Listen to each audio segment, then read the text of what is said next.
Hi friends, welcome back to Uma Basava blog Kannada. ನಾನು Uma. Friends, ಎಲ್ಲರೂ ಹೇಗಿದ್ದೀರಾ? ಎಲ್ಲರೂ ಚೆನ್ನಾಗಿದ್ದೀರಾ ಅಂತ ಅಂದ್ಕೊತೀನಿ. ಫ್ರೆಂಡ್ಸ್, ಇನ್ನೂ ಯಾರೆಲ್ಲ ಚಾನಲ್ನ ಸಬ್ಸ್ಕ್ರೈಬ್ ಮಾಡ್ಕೊಂಡಿಲ್ಲ, ದಯವಿಟ್ಟು ಸಬ್ಸ್ಕ್ರೈಬ್ ಮಾಡ್ಕೊಳ್ಳಿ. ದಯವಿಟ್ಟು ಆದಷ್ಟು ಸಪೋರ್ಟ್ ಮಾಡಿ. ವಿಡಿಯೋನ ಕೊನೆವರೆಗೂ ನೋಡಿ. ಇನ್ ಕೇಸ್ ಈ ವಿಡಿಯೋ ಏನಾದರೂ ನಿಮಗೆ ಇಷ್ಟ ಆಯಿತು ಅಂತ ಹೇಳಿದ್ರೆ ದಯವಿಟ್ಟು ಒಂದು ಲೈಕ್ ಮಾಡಿ. ಇದು ಬಂದು ಗುರುವಾರ ಮತ್ತು ಶುಕ್ರವಾರದ ದಿನದ 2 ದಿನದ ವ್ಲಾಗ್ ಆಗಿರುತ್ತೆ. ಗುರುವಾರ ಸ್ವಲ್ಪ ಬೆಳಿಗ್ಗೆನೇ ಎದ್ದೆ, ಒಂದು 6 ಗಂಟೆ ಆ ಥರನೇ ಎದ್ದು ಸ್ವಲ್ಪ ಪಾತ್ರೆಗಳೆಲ್ಲ ಬುಧವಾರ ನೈಟೇ ತೊಳೆದು ಹಾಗೆ ಇಟ್ಬಿಟ್ಟಿದ್ದೆ. ಪಾತ್ರೆ ಸ್ಟ್ಯಾಂಡ್ಗೆ ಇಟ್ಟಿರಲಿಲ್ಲ, ಅದನ್ನೆಲ್ಲ ಇಟ್ಟು ಸ್ವಲ್ಪ ಸೆಲ್ಫ್ ಕಾಲ್ಗಳನ್ನೆಲ್ಲನೂ ನೀಟಾಗಿ ಒರೆಸ್ಕೊಂಡೆ. ಲೈಟ್ ಸ್ವಲ್ಪ ಚೆನ್ನಾಗಿ ಕಾಣಲಿ ಅಂತ ಹೇಳ್ಬಿಟ್ಟು ಅಡುಗೆ ಮನೆಗೆ ನಾನು ಮೀಶೋಯಿಂದ ತರಿಸ್ಕೊಂಡಿದ್ನಲ್ಲ ಲೈಟು, ಅದನ್ನು ಹಾಕಿದೆ. ಬಟ್ ಅದು ಜಾಸ್ತಿ ಆದಷ್ಟು ವಿಡಿಯೋದಲ್ಲಿ ಸ್ವಲ್ಪ ಬ್ಲರ್ರಿಂಗು, ವಿಡಿಯೋ ಶೇಕ್ ಆದಂಗೆ ಕಾಣಿಸ್ತಿತ್ತು. ಸೊ ಹಾಗಾಗಿ ಅದನ್ನು ತೆಗೆದಿಟ್ಬಿಟ್ಟು ಈ ಥರ ಒಂದು ರಿಂಗ್ ಲೈಟ್ನ ಹಾಕ್ಕೊಂಡಿದ್ದೀನಿ. ನೋಡೋಕ್ಕೂ ಸ್ವಲ್ಪ ಚೆನ್ನಾಗಿ ಕಾಣಿಸ್ತಿತ್ತು, ಲೈಟು ಕೂಡ ಚೆನ್ನಾಗಿ ಕಾಣ್ತಿತ್ತು ಅಂತ ಹೇಳ್ಬಿಟ್ಟು ಸ್ವಲ್ಪ ಬಿಸಿನೀರೆಲ್ಲ ಕುಡಿದ್ಬಿಟ್ಟು ತಿಂಡಿ ಮಾಡಿಟ್ಬಿಟ್ಟು ಹೊರಟೋಗೋಣ, ಮತ್ತು ಅಡುಗೆನೂ ಮಾಡಿಡೋಣ ಅಂತ ಹೇಳ್ಬಿಟ್ಟು ತಿಂಡಿಗೆ ತರಕಾರಿ ಪಲಾವ್ ಮಾಡ್ಕೊಳ್ಳೋಣ ಅಂತ ಹೇಳ್ಬಿಟ್ಟು ತರಕಾರಿ ಎಲ್ಲ ಕಟ್ ಮಾಡಿಕೊಂಡು ಇನ್ನೊಂದು ಬಾಣಲಿ ಇಟ್ಟು ಒಂದು ಸ್ಪೂನ್ ಆಗೋಷ್ಟು ಕೊಬ್ಬರಿ ಎಣ್ಣೆನ ಹಾಕ್ಕೊಂಡಿದ್ದೀನಿ. ಅದಕ್ಕೊಂದು ಚಕ್ಕೆ, 1-2 ಲವಂಗ, ಒಂದು ಏಲಕ್ಕಿ, ಒಂದು ಗೆಡ್ಡೆ ಬೆಳ್ಳುಳ್ಳಿ, ಸ್ವಲ್ಪ ಶುಂಠಿ, 1-2 ಹಸಿಮೆಣ್ಸಿನ್ಕಾಯಿ, ಈರುಳ್ಳಿ ಮತ್ತು ಒಂದು ಅರ್ಧ ಟೊಮೊಟೊನ ಹಾಕ್ಕೊಂಡು ಚೆನ್ನಾಗಿ ಫ್ರೈ ಮಾಡಿಕೊಂಡು, ಮತ್ತು ಒಂದು ಹಿಡಿ ಕೊತ್ತಂಬರಿ ಸೊಪ್ಪು, ಒಂದು ಹಿಡಿ ಪುದೀನ ಸೊಪ್ಪನ್ನ ಹಾಕಿ ಫ್ರೈ ಮಾಡಿ ಅದನ್ನು ತಣ್ಣಗಾಗೋಕ್ಕೆ ಸೈಡಿಗೆ ಎತ್ತಿಟ್ಕೊಂಡಿದ್ದೀನಿ. ಮತ್ತು ಇನ್ನೊಂದು ಸೈಡು ಕುಕ್ಕರ್ನ ಇಟ್ಕೊಂಡು 1-2 ಸ್ಪೂನ್ ಆಗುವಷ್ಟು ಕೊಬ್ಬರಿ ಎಣ್ಣೆ, ಒಂದು 3 ಸ್ಪೂನ್ ಆಗುವಷ್ಟು ತುಪ್ಪನ ಹಾಕ್ಕೊಂಡಿದ್ದೀನಿ. ಈ ಸಲ ಒಂದು ಒಳ್ಳೆ ನಾಟಿ ಸ್ಟೈಲು ಅವರೆಕಾಯಿ ತರಕಾರಿ ಪಲಾವ್ ಮಾಡೋಣ ಅಂತ ಮಾಡ್ಕೊಂಡಿದ್ದೀನಿ. ಇನ್ನು ಎಣ್ಣೆ ತುಪ್ಪ ಕಾದಾದಮೇಲೆ ಓಲ್ ಸ್ಪೈಸಸ್ನೆಲ್ಲ ಹಾಕ್ಕೊಂಡು ಮತ್ತು ಪಲಾವ್ ಎಲೆನೂ ಹಾಕ್ಕೊಂಡು 1-2 ಹಸಿಮೆಣ್ಸಿನ್ಕಾಯಿ, ಈರುಳ್ಳಿನ ಹಾಕ್ಕೊಂಡು ಅದು ಹಸಿ ವಾಸನೆ ಹೋದ್ಮೇಲೆ ಒಂದು ಮೀಡಿಯಮ್ ಸೈಜ್ ಟೊಮೊಟೊ ಹಣ್ಣನ್ನು ಹಾಕ್ಕೊಂಡಿದ್ದೀನಿ. ಸ್ವಲ್ಪ ಕಲ್ಲು ಹಾಕೋದು ಮರ್ತೋಗ್ಬಿಟ್ಟಿತ್ತು. ಇನ್ನು ಅದನ್ನು ಹಾಕ್ಕೊಂಡು ಕಟ್ ಮಾಡ್ಕೊಂಡಿರೋ ಕ್ಯಾರೆಟು, ಗೆಡ್ಡೆಕೋಸು ಮತ್ತು ಬೀನ್ಸ್ನ ಹಾಕ್ಕೊಂಡು, ಈಗ ಹೇಗಿದ್ರು ಹಸಿಕಾಯಿ ಸೀಸನ್ ಅಲ್ವಾ, ಹಸಿಕಾಯಿನೂ ತಂದಿದ್ದೆ, ಅದನ್ನು ಹಾಕಿ ಅದೆಲ್ಲ ಉಪ್ಪಿಡಿಯೋ ಥರ ಉಪ್ಪನ್ನು ಹಾಕ್ಕೊಂಡು ಇಟ್ಟೆ. ಇನ್ನು ಅಷ್ಟರಲ್ಲಿ ಇದು ಕೂಡ ಮಸಾಲೆನೂ ಕೂಡ ತಣ್ಣಗಾಗಿತ್ತು, ಅದನ್ನು ರುಬ್ಕೊಂಡು ಹಾಕ್ಕೊಂಡಿದ್ದೀನಿ. ಅದು ಸ್ವಲ್ಪ ಹಸಿ ವಾಸನೆ ಹೋಗೋಷ್ಟರಲ್ಲಿ ಸಾಂಬಾರಿಗೂ ರೆಡಿ ಮಾಡ್ಕೊಂಡ್ಬಿಡೋಣ ಅಂತ ಹೇಳ್ಬಿಟ್ಟು ತರಕಾರಿನ ಆವಾಗಲೇ ಕಟ್ ಮಾಡ್ಕೊಂಡಿದ್ದೆ, ಅಂದರೆ ಪಲಾವ್ ಕಟ್ ಮಾಡ್ಕೊಂಡಾಗಲೇ ಕಟ್ ಮಾಡ್ಕೊಂಡಿದ್ದೆ. ಇನ್ನು ಅದನ್ನು ಹಾಕ್ಕೊಂಡು ಸ್ವಲ್ಪ ಬೇಳೆಕಾಳು ಮತ್ತು ಸ್ವಲ್ಪ ಹೆಸ್ರು ಕಾಳು ಹಾಕ್ಕೊಂಡು ನೀರನ್ನ ಹಾಕಿ ಈರುಳ್ಳಿ, ಸ್ವಲ್ಪ ಬೇಳೆ ಸಾಂಬಾರು ಪೌಡ್ರನ್ನ ಹಾಕಿ ಮಿಕ್ಸ್ ಮಾಡಿಕೊಂಡೆ. ಅಷ್ಟರಲ್ಲಿ ಈ ಕಡೆ ಹಸಿ ವಾಸನೆನೂ ಹೋಗಿತ್ತು ಪಲಾವ್ದು. ಇನ್ನು ಅಕ್ಕಿನೂ ನೆನೆಸಿ ಇಟ್ಟಿದೆ ಒಂದು 1/2 ಅವರ್ ಮುಂಚೆನೇ, ಅದನ್ನು ಹಾಕಿ ಈಗ ಮಿಕ್ಸಿ ಜಾರಲ್ಲಿದ್ದು ನೀರನ್ನು ಹಾಕಿ ರುಚಿಗೆ ತಕ್ಕನಾಗಿ ಉಪ್ಪನ್ನ ಹಾಕ್ಕೊಂಡು ಅದು ಸ್ವಲ್ಪ ಕುದೀತಿರುವಾಗ ಸ್ವಲ್ಪ ಈ ಥರ ಕಸೂರಿ ಮೇಥಿನ ಹಾಕ್ಕೊಂಡು ಮಿಕ್ಸ್ ಮಾಡಿಕೊಂಡು ಇನ್ನೇನು ಕುದೀತಿದೆ ಅನ್ನುವಾಗ ಲಿಡ್ನ ಕ್ಲೋಸ್ ಮಾಡಿಕೊಂಡೆ. ಇನ್ನು ಅಷ್ಟರಲ್ಲಿ ಹಸ್ಬೆಂಡ್ ಕೂಡ ಎದ್ದಿದ್ರು, ಶಾಪ್ಗೆ ಹೋಗ್ಬೇಕಿತ್ತಲ್ವ, ಸೊ ಅವ್ರಿಗೆ ಕಾಫಿ ಮಾಡಿಕೊಟ್ಬಿಡೋಣ ಅಂತ ಹೇಳ್ಬಿಟ್ಟು ಕಾಫಿಗೂ ಕೂಡ ರೆಡಿ ಮಾಡಿಕೊಂಡೆ. ಈ ಕಾಫಿ ಪೌಡ್ರ್ ಬಂದು ನಾನು ಇಲ್ಲಿ ಸಿಟಿಲಿ ತಂದಿದ್ದು, ಟೇಸ್ಟ್ ಮಾತ್ರ ಸಖತ್ತಾಗಿದೆ. ಇನ್ನು ಕಾಫಿ ಎಲ್ಲ ಕುಡಿದು ಸಾಂಬಾರಿಗೂ ಕೂಡ ಇಟ್ಟಿದೆ. ಅಷ್ಟರಲ್ಲಿ ಕುಕ್ಕರ್ ಕೂಡ 2 ವಿಷಲ್ ಕೂಗಿ ಅದು ಕೂಡ ತಣ್ಣಗಾಗಿತ್ತು. ಪಲಾವ್ ಅಂತೂ ಸೂಪರಾಗಿ ಬಂದಿತ್ತು. ಯಾವುದೇ ನಾನು ಗರಂ ಮಸಾಲ, ಬಿರಿಯಾನಿ ಪೌಡ್ರು, ಧನಿಯಾ ಪೌಡ್ರು ಏನೂ ಹಾಕಿಲ್ಲ, ಜಸ್ಟ್ ನಾನು ವೀಡಿಯೋದಲ್ಲಿ ತೋರಿಸಿದ್ನಲ್ಲ ಅಷ್ಟೇ ಹಾಕಿದ್ದು. ಇನ್ನು ಪಲಾವ್ ಆದಮೇಲೆ ಈ ಕಡೆ ಸಾಂಬಾರು ಕೂಡ 1-2 ಕೂಗಿಸ್ಕೊಂಡಿದ್ದೆ. ಇನ್ನು ಬೇಯಲಿಕ್ಕೆ ಒಂದು ಟೊಮೊಟೊನ ಕೂಡ ಹಾಕ್ಕೊಂಡಿದ್ದೆ, ಅದನ್ನು ಸಪ್ರೇಟಾಗಿ ಎತ್ಕೊಂಡು ಎಲ್ಲನೂ ಮ್ಯಾಶ್ ಮಾಡಿಕೊಂಡು ಸ್ವಲ್ಪ ತೆಂಗಿನಕಾಯಿನೂ ಹಾಕ್ಕೊಂಡೆ. ಇನ್ನು ಒಗ್ಗರಣೆ ಕೊಡಲಿಕ್ಕೆ ಒಂದು ಪಾತ್ರೆ ಇಟ್ಕೊಂಡು ಎಣ್ಣೆ, ಸಾಸಿವೆ, ಕರಿಬೇವಿನ ಸೊಪ್ಪು, ಬೆಳ್ಳುಳ್ಳಿ, ಸ್ವಲ್ಪ ಇಂಗನ್ನ ಹಾಕ್ಕೊಂಡು ಬೇಯಿಸಿ ಎತ್ತಿಟ್ಕೊಂಡಿರೋ ಸಾಂಬಾರನ್ನ ಹಾಕಿ ಸ್ವಲ್ಪ ಹುಣಸೆಹಣ್ಣು ರಸ ಬಿಟ್ಟು ಮೇಲ್ಗಡೆ ಸ್ವಲ್ಪ ಕೊತ್ತಂಬರಿ ಸೊಪ್ಪನ್ನ ಹಾಕ್ಕೊಂಡೆ. ಒಂದು ಕುದಿಸ್ಕೊಂಡ್ರೆ ಸಾಂಬಾರು ಕೂಡ ರೆಡಿ ಆಯಿತು. ಅಷ್ಟರಲ್ಲಿ ನಾನು ಕೂಡ ರೆಡಿ ಆದೆ. ನಾನು ಊರಿಗೆ ಹೋಗಬೇಕಿತ್ತು, ಊರಲ್ಲಿ ಸ್ವಲ್ಪ ಕೆಲಸ ಇತ್ತು, ಸೊ ಹಾಗಾಗಿ ಅದಕ್ಕೆ ಸ್ವಲ್ಪ ಬೇಗನೆ ಎದ್ದು ಕೆಲಸ ಎಲ್ಲ ಮುಗಿಸ್ಕೊಂಡೆ. ಇನ್ನು ಪಾಪುಗೂ ಕೂಡ ರೆಡಿ ಮಾಡಿ ನಾನು ಸ್ವಲ್ಪ ತಿಂಡಿ ಮಾಡ್ಕೊಂಡು ಬಿಡೋಣ ಅಂತ ಹೇಳ್ಬಿಟ್ಟು ತಿಂಡಿ ಮಾಡಿಕೊಂಡೆ. ಇದಕ್ಕೆ ಯಾವುದು ರಾಯ್ತ ಮಾಡ್ಕೊಂಡಿರಲಿಲ್ಲ, ಸ್ವಲ್ಪ ಟೈಮ್ ಆಗಿಬಿಟ್ಟಿತ್ತು, ಮನೇಲಿ ಸ್ವಲ್ಪ ಮೊಸರು ಕೂಡ ಖಾಲಿ ಆಗಿಬಿಟ್ಟಿತ್ತು. ಇನ್ನು ಇದಾದಮೇಲೆ ನಾನು ವೀಡಿಯೋನೂ ಕೂಡ ಕಂಟಿನ್ಯೂ ಮಾಡಲಿಲ್ಲ. ಕೆಲವೊಂದು ಸಲ ಮರ್ತೇ ಹೋಗ್ಬಿಡುತ್ತೆ ವೀಡಿಯೋ ಮಾಡ್ಕೋಬೇಕು ಅನ್ನೋದು, ಯಾಕಂತ ಹೇಳಿದ್ರೆ ಕೈಲಿ ಲಗೇಜ್ ಇರುತ್ತೆ, ಪಾಪುನೂ ಇರ್ತಾನೆ, ವೀಡಿಯೋ ಮಾಡ್ಕೊಂಡು ಹೋಗಬೇಕು ಅಂದರೆ ಹಿಂಸೆ ಆಗಿಬಿಡುತ್ತೆ ಅಂತ ಹೇಳ್ಬಿಟ್ಟು ವೀಡಿಯೋ ಮಾಡ್ಕೊಳ್ಳೋದೇ ಒಂದೊಂದು ಟೈಮ್ ಮರ್ತು ಹೋಗ್ಬಿಡುತ್ತೆ. ಇನ್ನು ಇದಾದಮೇಲೆ ನಾನು ಡೈರೆಕ್ಟಾಗಿ ಇಳಿದಿದ್ದೆ ನಮ್ಮ ಕಾಲೇಜ್ ಗೇಟ್ ಹತ್ರ, ಅಂದರೆ KM ದೊಡ್ಡಿ ಕಾಲೇಜ್ ಗೇಟ್ ಹತ್ರ. ನಮ್ಮ ಮಾವ ಆಲ್ರೆಡಿ ಬಂದು ಇದ್ದರು, ಸ್ವಲ್ಪ ಅವರು ಬೇಗನೆ ಬಂದಿದ್ದರು. ನಾನು ಬಂದಿದ್ದೆ ಸ್ವಲ್ಪ ಲೇಟ್ ಆಗೋಯಿತು, ಯಾಕಂದರೆ ತಿಂಡಿ ಮಾಡಿ ಅಡುಗೆ ಮಾಡಿ ಮನೆ ಕೆಲಸ ಎಲ್ಲ ಮುಗಿಸಿ ಹಸ್ಬೆಂಡ್ಗೂ ತಿಂಡಿ ಕೊಟ್ಟು ಬರೋ ಅಷ್ಟರಲ್ಲಿ ಟೈಮ್ ಆಗಿಬಿಟ್ಟಿತ್ತು. ಇನ್ನು ಈ ಕಡೆ ಕಾಲೇಜ್ ರೋಡಲ್ಲೆಲ್ಲ ಬಂದಾಗೆಲ್ಲ ನನ್ನ ಕಾಲೇಜ್ ಡೇಸ್ಗಳೇ ನೆನಪಾಗ್ಬಿಡುತ್ತೆ. 10 ವರ್ಷ ಆಗೈತು ನಾನು ಕಾಲೇಜ್ ಮುಗಿಸಿ. ಕೆಲವೊಂದು ಶಾಪ್ಗಳು ಹಾಗೇ ಇದೆ, ಕೆಲವೊಂದು ಶಾಪ್ಗಳು ಬೇರೆ ಹೊಸ್ದಾಗಾಗಿದೆ. ಹೊಸ್ದಾಗಿರೋದ್ರ ಬಗ್ಗೆ ನನಗಷ್ಟು ಪರಿಚಯ ಇಲ್ಲ. ಇನ್ನು ನಾವು ಹೋಗ್ತಿದ್ದ ಫ್ಯಾನ್ಸಿ ಸ್ಟೋರ್ ಆಗಿರ್ಬೋದು, ಅಥವಾ ಚಾಟ್ಸ್ ಅಂಗಡಿ ಆಗಿರ್ಬೋದು, ಜೆರಾಕ್ಸ್ ಅಂಗಡಿ ಆಗಿರ್ಬೋದು, ಕಂಪ್ಯೂಟರ್ ಸೆಂಟ್ರ್ಗಳಾಗಿರ್ಬೋದು, ನೋಡ್ತಿದ್ರೆ ನಾವು ಹೋಗ್ತಿದ್ದ ದಿನಗಳೇ ನೆನಪಾಗುತ್ತೆ. ಇನ್ನು ಆದರೂ KM ದೊಡ್ಡಿ ಬರ್ತಾ ಬರ್ತಾ ಫುಲ್ ಅಪ್ಡೇಟ್ ಆಗ್ತಿದೆ. ಒಂಥರ ಖುಷಿ ಆಗುತ್ತೆ ನಾವು ಈ ಜಾಗಕ್ಕೆ ಬಂತು ಅಂತ ಹೇಳಿದ್ರೆ. ಇನ್ನು ಇದಾದಮೇಲೆ ನಾನು ಸ್ಟಾರ್ಟಿಂಗು ಬಸ್ ಇಳಿದಾಗ ನಮ್ಮ ಅಕ್ಕ ನನ್ನ ಇಳ್ದುತ್ತಾ ನೋಡಿದ್ರಂತೆ.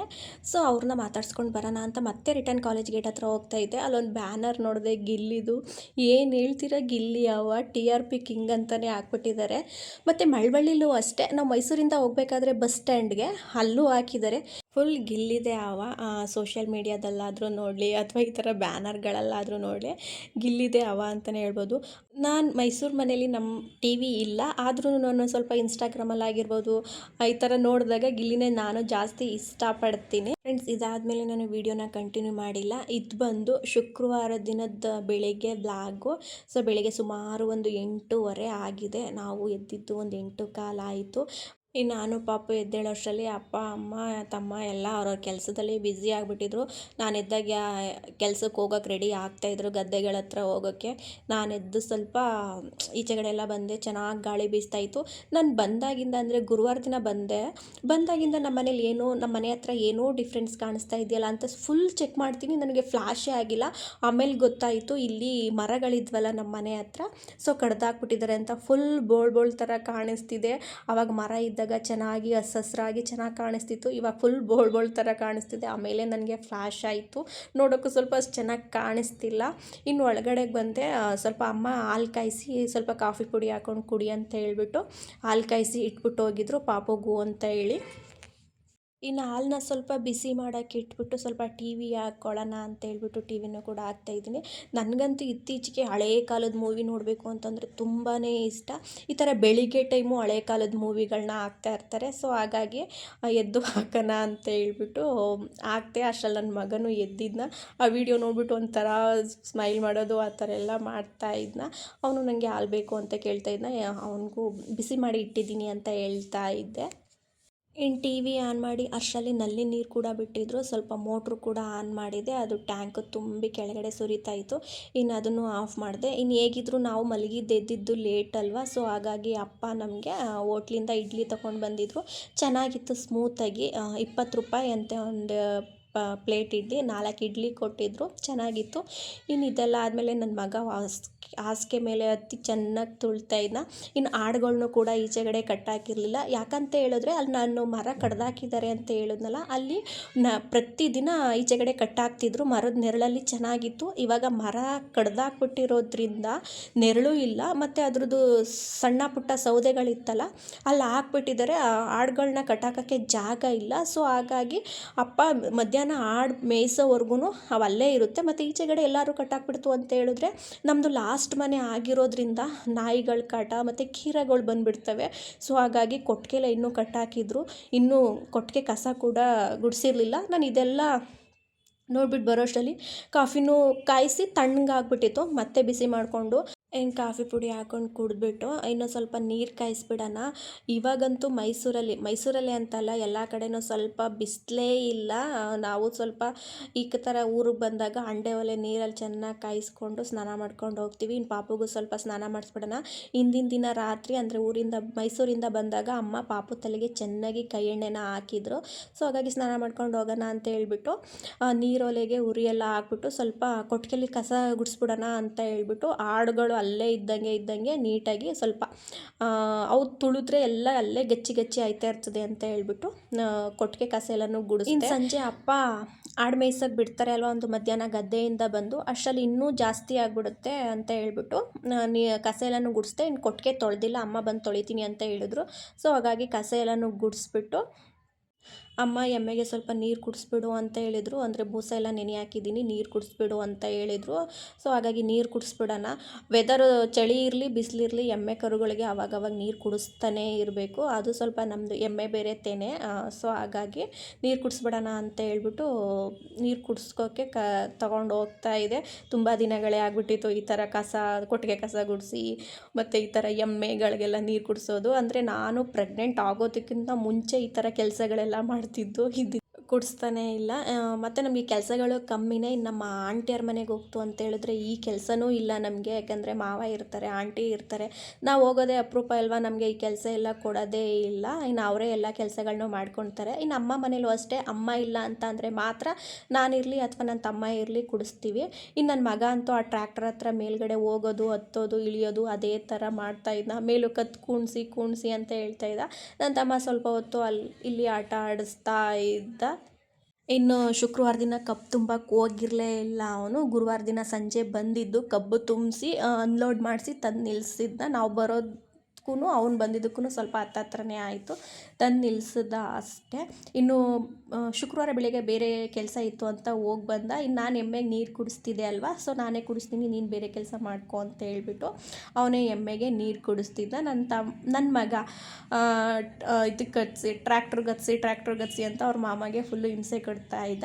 ಇನ್ನು ಇದೆಲ್ಲ ಆದಮೇಲೆ ನಮ್ಮ ಚಿಕ್ಕಪ್ಪ ಸ್ವಲ್ಪ ಪರಂಗಿ ಹಣ್ಣು ತೊಗೊಂಬಂದು ಕೊಟ್ಟರು. ಸೊ ಅದನ್ನು ಕಟ್ ಮಾಡಿ ನಾನು ಪಾಪು ಇಬ್ಬರು ತಿಂದ್ವಿ. ಫುಲ್ ಸ್ವೀಟ್ ಇತ್ತು. ಇಲ್ಲೂ ಸಿಕ್ಕುತ್ತೆ ಮೈಸೂರಲ್ಲಿ, ಆದರೆ ಇಷ್ಟು ನಾಟಿದು ಟೇಸ್ಟ್ ಇರೋದು ಸಿಕ್ಕಲ್ಲ. ಸೊ ಹಾಗಾಗಿ ಊರಿಗೆ ಹೋದಾಗ ಈ ಥರ ಪರಂಗಿ ಹಣ್ಣು, ಕಬ್ಬು, ಎಳ್ನೀರು ಏನೇ ಇತ್ತು ಅಂತ ಹೇಳಿದ್ರು ಊರೆಲ್ಲ ಚೆನ್ನಾಗಿ ತಿಂದ್ಬಿಡ್ತೀವಿ. ಇನ್ನು ಇದಾದಮೇಲೆ ಮಧ್ಯಾಹ್ನದ ಊಟಕ್ಕೆ ಅಂತ ಹೇಳ್ಬಿಟ್ಟು ನಾನ್ ವೆಜ್ ಮಾಡ್ತೀವಿ. ನಾವು ಊರಿಗೆ ಹೋದಂತೂ ನಾನ್ ವೆಜ್ ಮಿಸ್ಸೇ ಇಲ್ಲ. ಅಪ್ಪ ಚಿಕನ್ ತೊಗೊಂಡು ಬರ್ತೀನಿ ಅಂತ ಹೇಳಿದರು. ಸೊ ಹಾಗಾಗಿ ಮಸಾಲೆ ರುಬ್ಕೊಂಡು ಬಿಡೋಣ. ಮತ್ತೆ ನಾನು ರಿಟರ್ನು ಬರಬೇಕಿತ್ತು ಅಲ್ವಾ ಶುಕ್ರವಾರ ಮೈಸೂರಿಗೆ. ಸೊ ಹಾಗಾಗಿ ಅಪ್ಪ ಚಿಕನ್ ತೊಗೊಂಡು ಬರೋ ಅಷ್ಟರಲ್ಲಿ ಮಸಾಲೆ ರುಬ್ಬಿಡೋಣ ಅಂತ ಹೇಳ್ಬಿಟ್ಟು ಮಸಾಲೆಗೂ ಕೂಡ ಎಲ್ಲ ರೆಡಿ ಮಾಡ್ಕೊತಿದ್ದೆ. ಅಲ್ಲೇ ನಮ್ಮ ಗಿಡದಲ್ಲೇ ಪುದೀನ ಸೊಪ್ಪು, ಹಸಿಮೆಣ್ಸಿನ್ಕಾಯಿ ಎಲ್ಲ ಬಿಟ್ಟಿತ್ತು, ಅದನ್ನೇ ಬಿಡಿಸ್ಕೊಂಡೆ. ನಮ್ಮದು ಲಾಸ್ಟ್ ಮನೆ ಆಗಿರೋದ್ರಿಂದ ಎಲ್ಲನೂ ಚೆನ್ನಾಗಿ ಬೆಳಿಬೋದು. ಏನಪ್ಪ ಪ್ರಾಬ್ಲಮ್ಮು ಅಂತ ಹೇಳಿದ್ರೆ ನಾವು ಆಡು ಕುರಿಗಳೇ ಮೇಯ್ಕೊಂಡು ಬಿಡ್ತವೆ. ಅದೊಂದು ಸ್ವಲ್ಪ ಬೇಜಾರು. ಚೆನ್ನಾಗಿ ಬೆಳೆಸಿ ಅದು ಫಲ ಕೊಡೋ ಟೈಮಲ್ಲಿ ಆ ಥರ ಆಗಿಬಿಡುತ್ತೆ. ಎಷ್ಟೊಂದು ಸಲ ಆ ಥರ ಆಗಿಬಿಟ್ಟಿದೆ. ಸೊ ಹಾಗಾಗಿ ಇನ್ನು ಮಸಾಲೆ ಎಲ್ಲ ರುಬ್ಕೊಂಡು ಮಾಡೋ ಅಷ್ಟರಲ್ಲಿ ಅಪ್ಪ ಕೂಡ ಚಿಕನ್ ತಗೊಂಡು ಬಂತು. ನಮಗೆ ಚಿಕನ್ ಅಂತ ಅಂದರೆ ದೊಡ್ಡಿಗೆ ಹೋಗಬೇಕು.